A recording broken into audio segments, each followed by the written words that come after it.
Hello friends, welcome to our YouTube channel Ishqi Nazariya. Hello दोस्तों, आज की हमारी कहानी एक कोल्ड सीईओ और एक सिंपल लड़की की है जिनकी दुनिया बिल्कुल अलग है, लेकिन किस्मत ने शायद उनके लिए कुछ और सोच रखा था। अब इस पहले कि मैं सारा स्पॉइलर दूं, हम शुरू करते हैं कहानी फियांसे फॉर हायर पार्ट 1। शहर की सबसे बड़ी और सबसे मशहूर company Rajvanshi group of industries की सीईओ अनन्या राजवंशी अपनी विशाल ग्लास बिल्डिंग के ऊपरी माले पर बैठे बैठे खिड़की से बाहर देख रही थी। उसकी नज़रें ऊंची ऊंची इमारतों पर टिकी थीं, लेकिन मन में तूफान मचा हुआ था। अनन्या को हमेशा से पता था कि एक दिन उसे अपने पिता की दौलत और बिजनेस संभालना पड़ेगा, लेकिन उसने कभी नहीं सोचा था कि उसके माता पिता उसकी विरासत के रास्ते में इतनी अजीब शर्त रख देंगे। अगर अनन्या को अपनी पूरी विरासत चाहिए तो उसे 2 साल के भीतर शादी करनी होगी।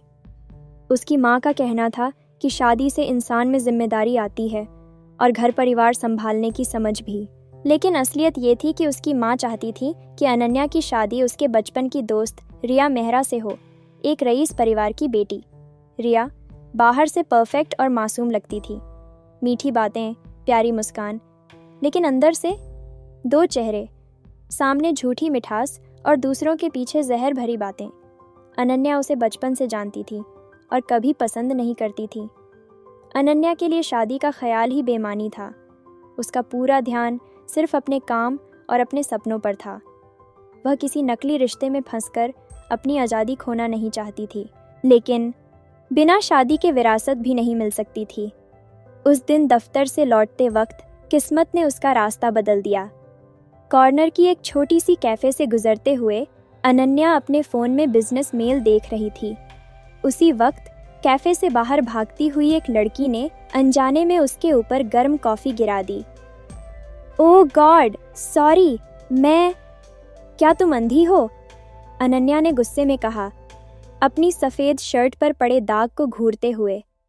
वो लड़की घबराकर बोली, गलती मेरी है, लेकिन आप भी तो ध्यान नहीं दे रही थीं। अनन्या ने उसे ऊपर से नीचे तक देखा। सादे कपड़े, चेहरे पर सच्चाई और आंखों में थकान। उस लड़की का नाम था काव्या शर्मा और वो उसी कैफ़े की ओनर थी। उस छोटे से झगड़े में किसी को अंदाज़ा नहीं था कि किस्मत उनके बीच कैसी डोर बुन रही है। अनन्या कार में बैठी और जाते जाते पीछे मुड़कर काव्या को देखा। शायद पहली बार उसे एहसास हुआ कि उसकी ज़िंदगी अब सिर्फ कॉरपोरेट डील्स तक सीमित नहीं रहने वाली। अगले ही दिन सुबह अनन्या अपने ऑफिस में बैठी थी। उसकी माँ ने फिर से शादी की बात छेड़ी। अनन्या, रिया कल घर आ रही है, मुझे लगता है तुम्हें उससे मिलना चाहिए। अनन्या ने बिना सिर उठाए जवाब दिया, माँ, मैंने 100 बार कहा है, मैं रिया से शादी नहीं करने वाली। उसकी माँ ने गहरी सांस ली, तो कोई और सोचो, लेकिन याद रखना, अगर शादी नहीं हुई तो विरासत भी नहीं मिलेगी। ये शब्द अनन्या के कानों में गूंजते रहे। शाम को काम से लौटते वक्त अनन्या की गाड़ी फिर उसी कैफ़े के सामने रुकी। शर्ट पर पड़े कॉफ़ी के दाग अब भी उसे याद दिला रहे थे। वो कार से उतरी और सीधे कैफ़े के अंदर चली गई। काव्या काउंटर पर बैठी हिसाब देख रही थी। कैफ़े में भीड़ कम थी और स्टाफ थका हुआ। अनन्या को देखते ही काव्या खड़ी हो गई। आप फिर आ गईं? देखिए, कल जो हुआ उसके लिए मैंने माफ़ी मांग ली थी।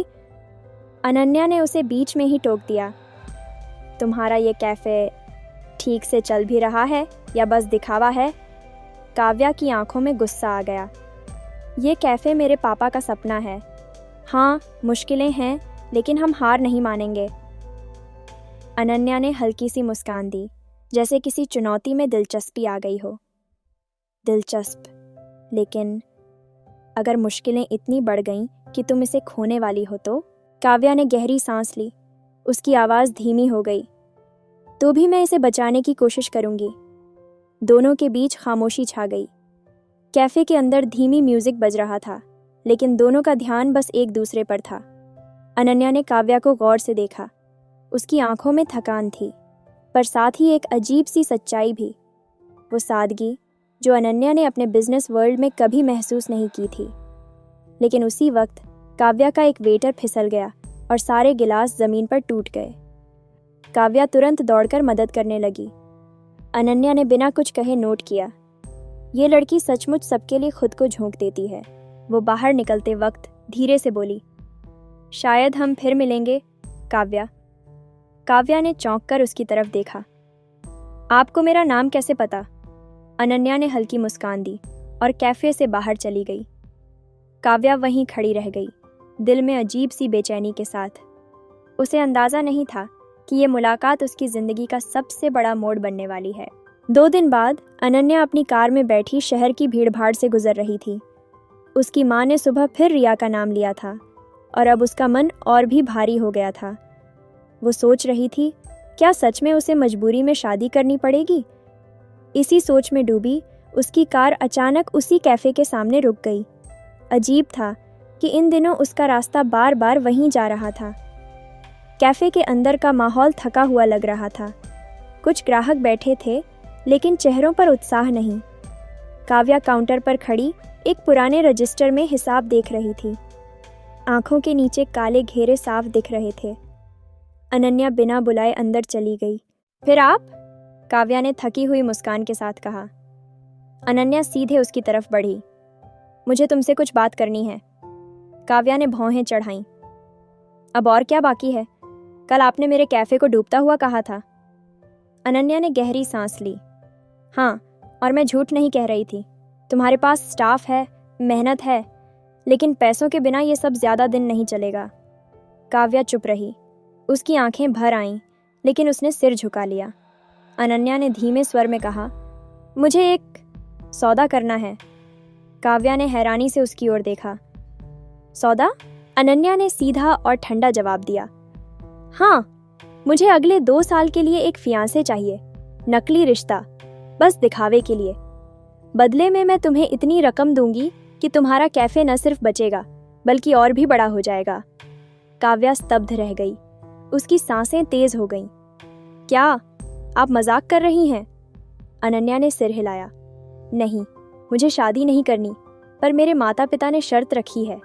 अगर मैं 2 साल तक किसी रिश्ते में दिखूं, तो मेरे लिए रास्ता आसान होगा और तुम्हारी मुसीबतें भी खत्म हो जाएंगी। काव्या ने कांपती आवाज में कहा। लेकिन नकली शादी, ये तो धोखा है। अनन्या की नज़रें सख्त हो गईं।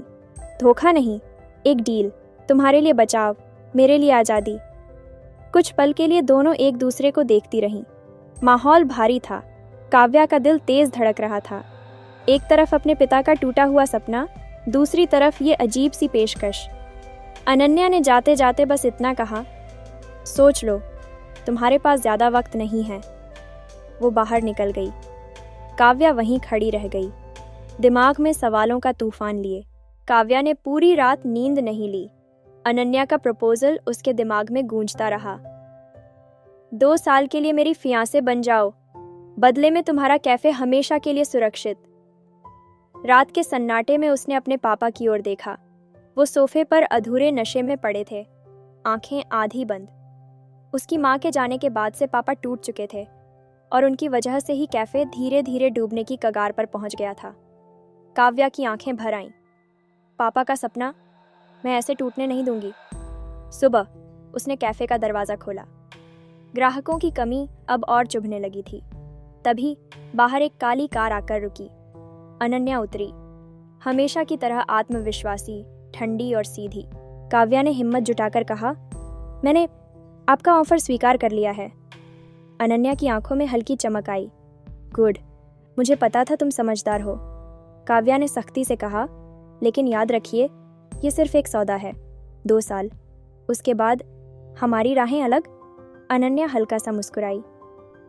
बिल्कुल, सौदा ही है। उस पल दोनों जानती थीं कि ये रिश्ता नकली है, पर किसी को अंदाज़ा नहीं था कि ये सौदा उनके दिलों को भी कैद कर लेगा। अनन्या ने अगले ही दिन कागजात तैयार करने का वादा किया और कहा कि काव्या को उसके साथ रहना होगा, एक पार्टनर की तरह, एक फियांसे की तरह। काव्या ने मन ही मन गहरी सांस ली। अब से मेरी ज़िंदगी बदलने वाली है।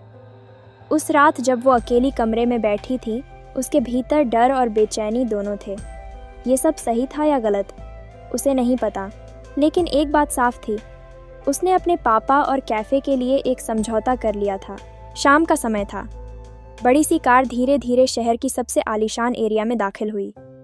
ऊंचे गेट, सुरक्षा गार्ड और चमकती लाइट्स, ये जगह किसी महल से कम नहीं लग रही थी। कार से उतरते ही काव्या ने चारों ओर देखा। उसकी आंखों में अनजाना डर और हैरानी थी। ये सब आपका है? उसने धीरे से पूछा। अनन्या हमेशा की तरह ठंडी मुस्कान के साथ बोली, हाँ, और अब से तुम्हें भी इस दुनिया का हिस्सा बनना होगा। याद रखो, बाहर के लोगों के लिए हम एक कपल हैं, हर जगह, हर वक्त। काव्या ने हल्का सा सिर हिलाया, लेकिन दिल अंदर तक कांप रहा था। जैसे ही दोनों अंदर पहुंचे, विशाल हॉल की झिलमिल करती झूमर की रोशनी ने सबका ध्यान खींचा। स्टाफ ने झुककर नमस्ते किया। काव्या को अजीब सी बेचैनी महसूस हुई। उसे लगा जैसे वो किसी फिल्म का हिस्सा बन गई हो, जहां उसका किरदार नकली है। रात का खाना डाइनिंग हॉल में रखा गया।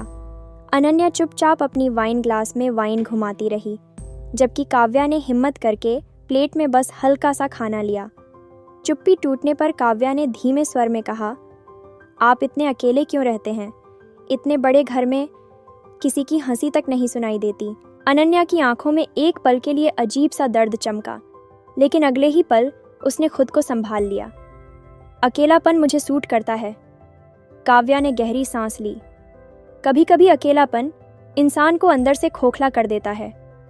अनन्या ने पहली बार उसे गौर से देखा।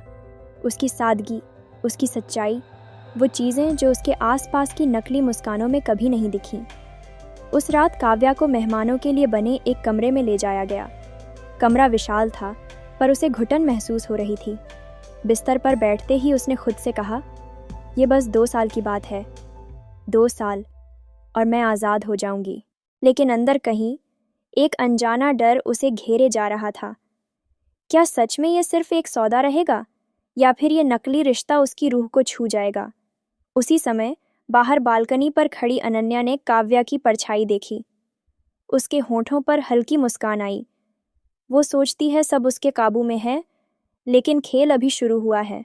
आगे क्या होगा काव्या और अनन्या की जिंदगी में, जानने के लिए देखते रहे fiance for hire only on इश्क-ए-नज़रिया।